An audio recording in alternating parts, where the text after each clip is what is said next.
ചരിത്രത്തിൽ ചില ദിവസങ്ങളിലെ അവ വെറും കാലണ്ടറിലെ തീയതികളല്ല, മറിച്ച് ചരിത്രത്തിന്റെ ഗതിയെ തന്നെ മാറ്റിമറിച്ച ദിവസങ്ങളാണ്. അങ്ങനൊരു ദിവസമാണ് ബദർ. ഇതൊരു സാധാരണ യുദ്ധത്തിന്റെ കഥയല്ല. സത്യവും അസത്യവും, ശരിയും തെറ്റും ആദ്യമായി നേർക്കുനേർ വന്ന ഒരു നിർണായക നിമിഷത്തിന്റെ ഓർമ്മപ്പെടുത്തലാണ്. അപ്പോ ബദർ എന്ന ആ വേർതിരിവിന്റെ ദിവസത്തിലേക്ക് നമുക്കൊരുമിച്ചൊന്ന് പോയി നോക്കാം. ഈ യുദ്ധത്തിന് ഇസ്ലാമിക ചരിത്രത്തിലൊരു പ്രത്യേക പേരുണ്ട്, യൗമുൽ ഫുർഖാൻ. അതിന്റെ അർത്ഥം വേർതിരിവിന്റെ ദിവസം എന്നാണ്. സത്യമേതാണ്, അസത്യമേതാണ് എന്ന് വളരെ വ്യക്തമായി വേർതിരിക്കപ്പെട്ടൊരു ദിവസം. എന്തുകൊണ്ടാണ് ആ പേര് വന്നത്? ആ കഥയാണ് നമ്മളിവിടെ പറയാൻ പോകുന്നത്. നമ്മളിന്ന് എന്തൊക്കെയാണ് നോക്കാൻ പോകുന്നതെന്നല്ലേ? ആദ്യം ഈ യുദ്ധത്തിലേക്ക് നയിച്ച സാഹചര്യങ്ങൾ എന്തൊക്കെയാണെന്ന് നമ്മൾ കാണും.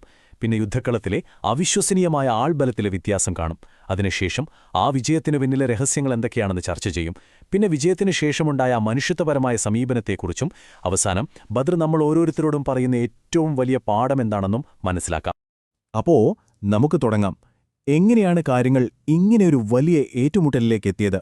എന്തായിരുന്നു ഇതിന് പിന്നിലെ കാരണങ്ങൾ? ഇതൊരിക്കലും ഒറ്റ ദിവസം കൊണ്ടുണ്ടായ പ്രശ്നമായിരുന്നില്ല.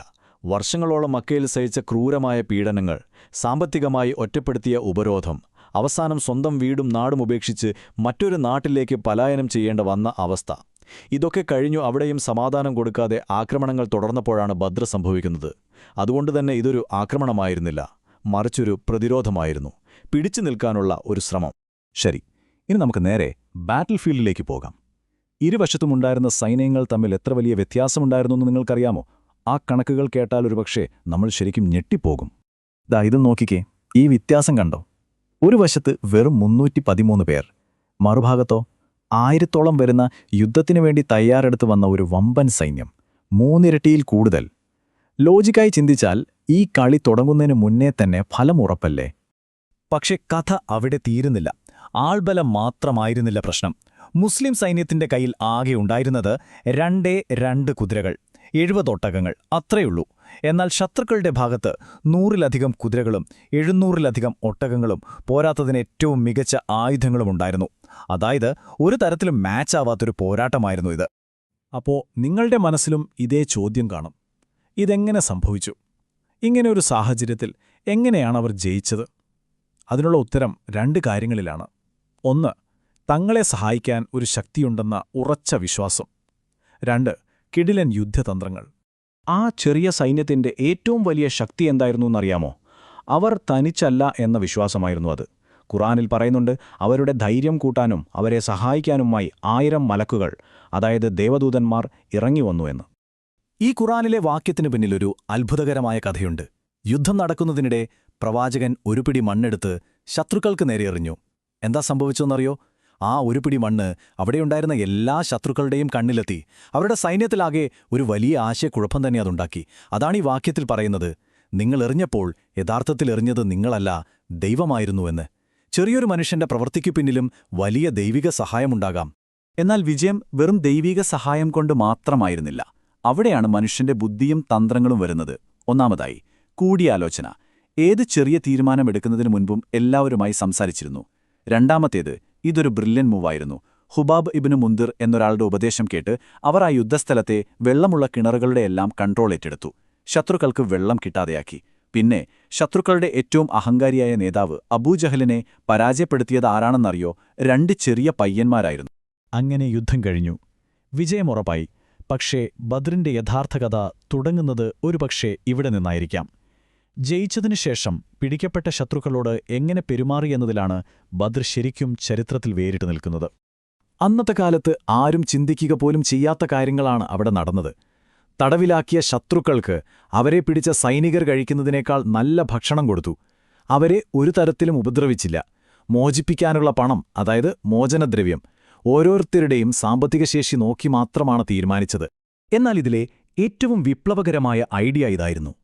കയ്യിൽ പണമില്ല, പക്ഷേ എഴുത്തും വായനയും അറിയാമോ? എങ്കിലൊരു വഴിയുണ്ട്. മദീനയിലെ 10 കുട്ടികളെ പഠിപ്പിച്ചാൽ മതി, ഫ്രീ ആയി വീട്ടിൽ പോകാം. ഒന്നാലോചിച്ചു നോക്കൂ, അറിവിന് പണത്തേക്കാൾ എത്രയോ വലിയ വില കൊടുത്തൊരു സമയം. ഇങ്ങനെയൊക്കെ പെരുമാറിയപ്പോൾ അതിന്റെ ഫലം അതിശയിപ്പിക്കുന്നതായിരുന്നു. ഈ സ്നേഹവും കാരുണ്യവും കണ്ടിട്ട് പിടിക്കപ്പെട്ട ഒരുപാട് പേർക്ക് അത്ഭുതമായി. ആയുധം കൊണ്ടല്ല, സ്നേഹം കൊണ്ടാണ് തങ്ങളെ തോൽപ്പിച്ചതെന്ന് അവർക്ക് മനസ്സിലായി. അവരിൽ പലരും പിന്നീട് ഇസ്ലാം സ്വീകരിച്ചു. അതായത് യഥാർത്ഥ വിജയം ഹൃദയങ്ങൾ കീഴടക്കുന്നതായിരുന്നു. ഓക്കെ, അപ്പോൾ നമ്മൾ ഇതുവരെ പറഞ്ഞത് ചരിത്രമാണ്. പക്ഷേ ബദർ എന്ന് പറയുന്നത് വെറും ഒരു പഴയ കഥയല്ല. അത് നമ്മൾ ഓരോരുത്തർക്കുമുള്ള ഒരു വലിയ പാഠമാണ്.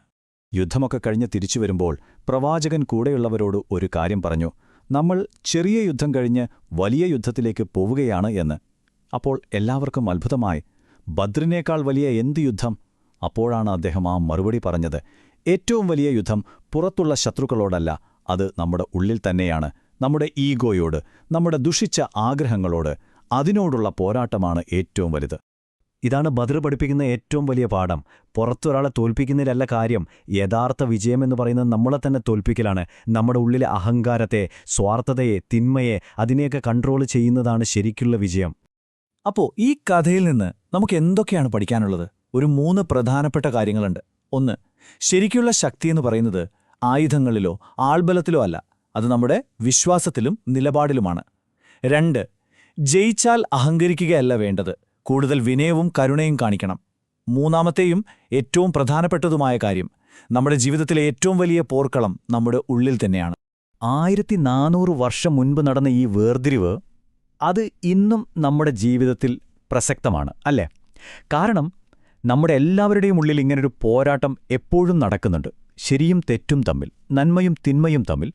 അപ്പോൾ ചോദ്യം ഇതാണ്: നമ്മുടെ ഉള്ളിലെ ഈ ബദറിൽ ശരിയുടെ ഭാഗത്ത് നിൽക്കാൻ, വിനയത്തോടെ നിൽക്കാൻ ഈ ചരിത്രം നമ്മളെ സഹായിക്കുമോ? ഇതൊരു പക്ഷെ നമ്മളോട് തന്നെ ചോദിക്കേണ്ട ഒരു ചോദ്യമാണ്.